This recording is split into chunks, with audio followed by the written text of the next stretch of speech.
Exactly when you have a favorable opinion of spending telephones has settled, Alcatel joins the Idol 5S.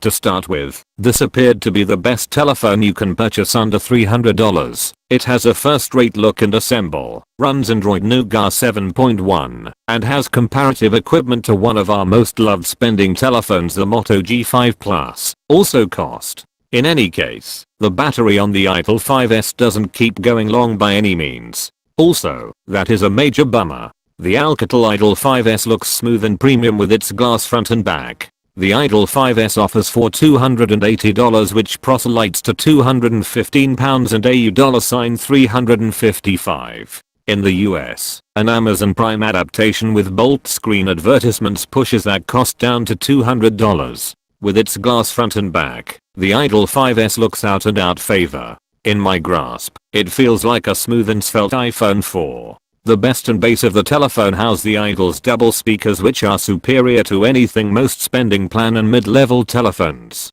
They are superb for tuning into music and recordings. The Idol 5S incorporates Google Assistant for quick Google questions, discovering photographs and directing messages. The 5S has a 2 GHz octa-center Qualcomm Snapdragon 625 processor and handles ordinary errands fine and dandy, informing, web-based social networking and playing recreations like Super Mario Run, present-day Combat 5, and Amazing Monster Hero. There's a unique mark peruser on the back to open the telephone, and it has 2 or 3 traps. At the point when the telephone is opened, you can touch and hold the peruser to go to the home screen, slide your finger vertically to see warnings, or slide your finger evenly to flip through photographs.